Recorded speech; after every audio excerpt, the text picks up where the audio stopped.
வணக்கம். நான் உங்கள் டாக்டர் ஆஷாலின் பேசுகிறேன். இன்றைக்கி காலையில் என் கிளினிக் வந்து ஒரு மதர், ரொம்ப புத்திசாலி மதர், நிறைய டவுட்ஸாக கேட்டுக்கிட்டே இருப்பாங்க. அதில் அந்த அம்மாவுக்கு வந்துட்டு அவங்க பையன்ட்ட சொன்னாங்க, மேம் என் பையன் தூக்கத்தில் எப்பயுமே பல்லு கடிக்கிறான், நானும் சின்ன வயசு தூக்கத்தில் பல்லு கடிக்கிறேன்னு எங்கள் அம்மா சொல்லுவாங்க. இப்பயும் நான் கடிச்சிட்டே தான் இருக்கேன். அதாவது நான் சின்ன வயசுலேருந்து இப்போ வரைக்கும் எனக்கு ஒரு 37 வயசாகுது. நான் என்னோடய குழந்தை பருவத்துலேருந்து பல்லு கடிப்பேன். அதனால என் பையனை கடிக்கிறான், அது வந்துட்டு ஒரு நல்ல குவாலிட்டியா இல்லையா, அதுக்கு என்ன பண்ணணும் அப்படின்ற மாதிரி டவுட் கேட்டாங்க. நிறைய பேர் குழந்தையிலேருந்து பெரியவங்க வரைக்கும் வயிற்றுல பூச்சி இருந்தால் பல்லு கடிச்சா என்ன மருந்து சாப்பிட்லாம் அப்படின்னு நிறையா வீடியோஸில் கூட கேட்டிருப்பீங்க. கீழே கமெண்ட்ஸில் சினா அப்படின்னு ஹோமியோவில் ஒரு மருந்து இருக்குது. அதோட காமன் நேம் வந்து வேர்ம் சீட். அந்த காலத்தில் கிராமங்களில் நேட்டிவ் ட்ரீட்மெண்ட்லாம் பூச்சிக்கொல்லி, வயிற்றுல கொக்கி புழு, நாடாப்புழு, கீரிப்பூச்சி, நிறைய பூச்சி இருக்குன்னு சொன்னால் இந்த இலையை அரைச்சி கொடுப்பாங்களாம். அப்போ வயிற்றுல இருக்கிற பூச்சி ஃபுல்லாக போயிடுமா. ஹோமியோவில் இது மருந்தாகவே இருக்குது. சினான்னு சொல்லிட்டு பக்கத்தில் இருக்கிற ஒரு குவாலிஃபைட் டாக்டர்கிட்ட போயிட்டு ஒரு 30 பவரில் வாங்கி வச்சுக்கோங்க.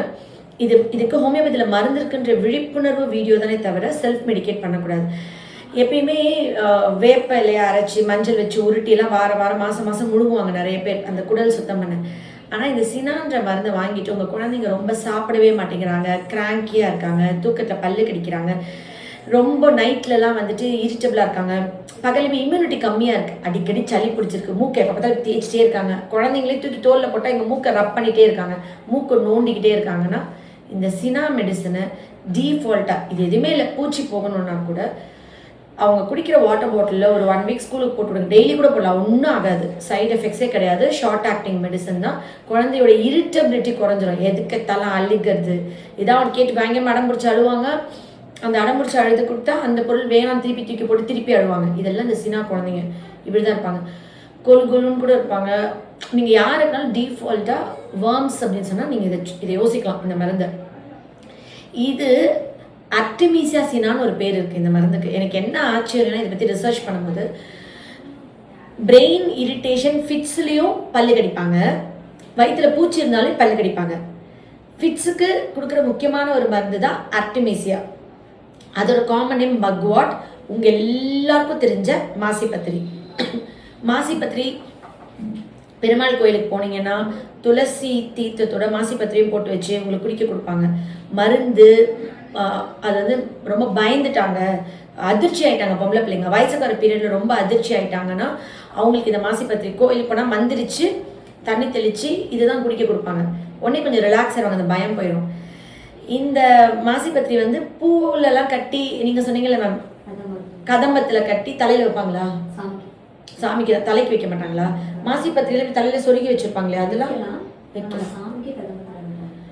ஓகே, அது பெண்கள் வந்து கட்டும்போது அதோட வாசனையெல்லாம் சுவாசிப்பாங்கல்ல, அதனால அந்த மருத்துவ பயன் இருக்கும்னு நினைக்கிறேன். தெரியல, மொத்தத்தில் எனக்கு தெரிஞ்சு இந்த மாசிப்பத்திரின்றது வந்து ஆர்டிமீசியா வல்காரிஸ் ஹோமியோபதியில், அது பேர் மக்வாட்.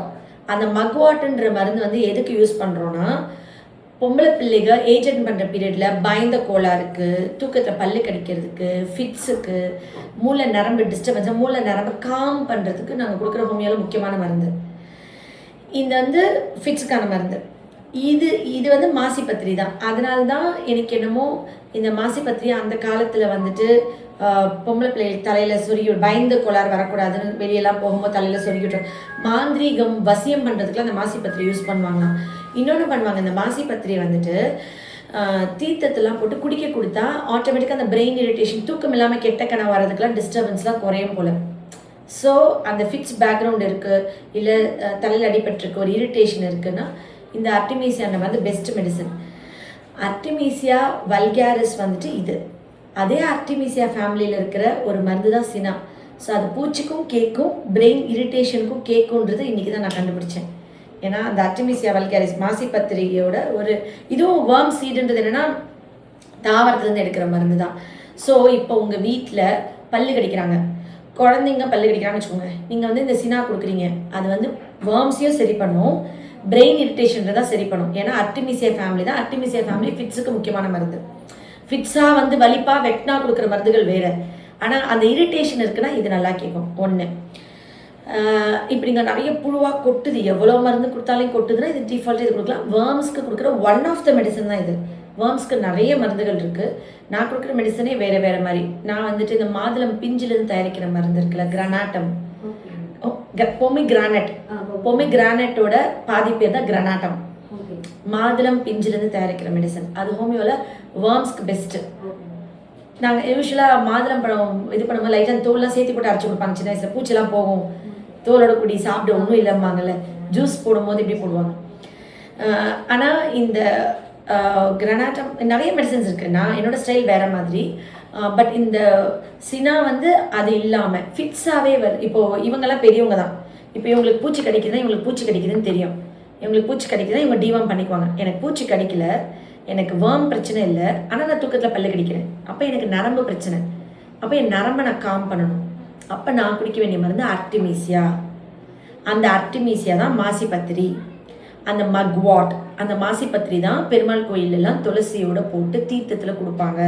பயந்த கோளாறு இருக்கிற பிள்ளைகளுக்கு அதை வந்துட்டு தண்ணி தெளிச்சுட்டு மந்திரிச்சிட்டு அதை குடிக்க கொடுப்பாங்க. காம் ஆயிரும் பிரெயின். இப்போ அந்த காலத்தில் ஏன் பண்ணாங்கன்னு தெரியாமல் பண்ணியிருப்பாங்க. இப்போ நம்மளுக்கு ஒரு சயின்டிஃபிக் ஒரு எவிடன்ஸ் இருக்குது. அப்புறம் அதை பூக்கட்டும்போது நம்ம சுவாசிப்போம், தலையில் வைப்போம். அப்போது இந்த மாதிரி இப்போ ஜாதிக்காய் மாசிக்காய் அதெல்லாம் உரசி குழந்தைங்களுக்கு ஊற்றுவாங்க காம் பண்ண. அது வேறு. அந்த மாசிக்காய் வேறு, இந்த மாசி பத்திரி வேறு. கன்ஃபியூஸ் ஆகிக்காதீங்க. அது வந்துட்டு அதை பற்றி தனியாக வீடியோ அப்புறமா பார்ப்போம். ஓகே, இன்றைக்கி இது ஒரு விழிப்புணர்வு பதிவாக வச்சுக்கோங்க. நான் ரொம்ப வருஷம் பல்லு கடிப்பேன், அது சாதாரண விஷயம். எனக்கு முடி நீளமாக இருக்கும், இல்லை நகம் நீளமாக இருக்க மாதிரி அது ஒரு குவாலிட்டியாக நம்ம எடுத்துக்கக்கூடாது. அது ஒரு அறிகுறி, அது ஒரு தொந்தரவு, அது வந்து ஒரு சிம்டம். அதை ட்ரீட் பண்ணி நான் க்யூர் பண்ணிக்கணும். அதோடய நான் இருக்கேன்னு வச்சுக்கோங்களேன். எனக்கு இப்போ நீங்கள் உங்களுக்கு 37 வயசு, உங்களுக்கு விவரம் தெரிஞ்சு நீங்கள் பல்லு கடிக்கிறீங்க. உங்களுக்கு ஒரு 57 வயசில் ஒரு ஸ்ட்ரோக்கோ ஒரு ஃபிட்ஸோ வருது. அன்றைக்கி உங்களுக்கு தெரியாது. 20 வருஷமாக நான் பல்லு கடிச்சிட்டே இருந்தேன், 20 வருஷமாக எனக்கு பிரெயின் இரிட்டேஷன் இருந்துச்சு, 20 வருஷமாக எனக்கு தொடர்ச்சி அந்த தொந்தரவு இருந்துகிட்டே இருந்தது. அதை நான் அப்பயே சால்வ் பண்ணியிருந்தா இன்றைக்கி எனக்கு அதை வந்து நர்வ்ஸ் இப்படி ஆகி ஃபிட்ஸ் வந்திருக்காது.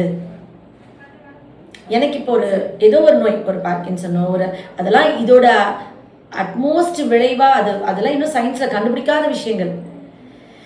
ரொம்ப வருஷமாக இந்த பிரெயின் இரிட்டேஷன், அது வலிப்பு நோயாக வந்தால் வலிப்புக்கு மருந்து சாப்பிட்றோம். வலிப்பு நோயே வராமல் பல வருஷங்களாக சைலண்ட்டாக இருந்து அது ஒரு பெரிய நோயா, ஒரு ஞாபக மருதி நோயா, வயசான காலத்தில் வர அல்சீமஸோ டிமென்ஷியாவோ பார்க்கின்சன்ஸோ, இல்லை ஒரு ரத்த குழாய் பிபி கூடி ரத்த குழாய் வெடித்து வரக்கூடிய ஸ்ட்ரோக்கோ, இல்லை அதுக்கப்புறம் வரக்கூடிய ஃபிக்ஸோ கூட என்னோடய பிரெயின் நர்வ்ஸை நான் ரொம்ப ஏர்லி ஏஜில் கரெக்ட் பண்ணிக்கலையோ, எதுவுமே அறிகுறியே இல்லாமல் போய் சடனாக எனக்கு ஒரு பிரச்சனை வரும்போது நான் ட்ரீட் பண்ணுறதுக்கும் இருந்துகிட்டே இருக்கிற ட்ரிகரிங் ஃபேக்டரை நான் கண்டுக்காமல் அன்செட்டில்டாக விடுறதுனால அது வந்து ஒரு உள்ளேயே கொதிச்சுக்கிட்டு இருக்கிற ஒரு எரிமலையை நான் தண்ணி மேலே நிறைய ஏரி அளவுக்கு தண்ணி ஊற்றி அணைக்காமல் நான் வச்சுட்டே இருந்து ஒரு நாள் அந்த எரிமலை வெடித்து எரிமலை குழம்பு ஆறாக போகுதுல்ல, அந்த எரிமலை குழம்பு ஆறாக போகிறது வந்து ஒரு நாளில் நடக்கல. பல நாள், பல 100 வருஷம் உள்ள அமைதியாக அது கொதிச்சுக்கிட்டே இருந்துச்சு. அதே மாதிரி ஒரு நோயாக நம்மளுக்கு வர்றதுக்கு முன்னாடி பல 100 வருஷம் நம்ம பல வருஷங்கள் நம்ம உடம்புல அறிகுறியாக உள்ளுக்குள்ளே சைலண்ட்டாக இருக்கும். அதை நம்ம சரி பண்ணாமல் விட்டால் தான் அது வால்கனாவோ லாவாவோ போகும். உங்களுக்கு புரியுதுங்களா? உங்களுக்கு புரியுதா? ஸோ நோய்களை வந்துட்டு தன்மை அறிந்து அறிகுறிகள் அறிந்து ஆரம்ப காலங்களே குணப்படுத்திக்கணும்னு நான் நினைக்கிறேன். அந்த விழிப்புணர்வு வீடியோ தான் இது. பல பேருக்கு ஐ ஓப்பனராக இருக்கும். சின்ன சின்ன அறிகுறிகள், சின்ன சின்ன சிம்டம்ஸ்லாம் சின்னதாக எதனா கூட கேன்சர் லெவலுக்கு பயப்படுற நீங்கள் பெரிய பெரிய அறிகுறிகளை அலட்சியமாக விட்டுடுறோம். ஏன்னா இது பெரிய சிம்டம் பல்லு கடிக்கிறது. அதை அவங்க ரொம்ப கேஷாக சொன்னாங்க. மேம் நீங்கள் தூக்கத்தில் பல்லு கடிப்பீங்களா, சிம்டம் எழுதுமா? சின்ன வயசுலேயே கடிப்பேன் மேம், என் பையன் கூட கடிப்பான், அதே ஃபேமிலியாக நாங்கள் எப்பவுமே கடிப்போம் அப்படின்னாங்க. அதனால் ஆனால் இது வந்துட்டு ஒரு சிஸ்டராக நான் இது பண்ணுறேன். சரிங்களா? இது எல்லா வீட்லேயுமே இது ஒரு ஐ ஓப்பனராக இருக்கும். நம்ம லவ் யூ ஆல். நன்றி.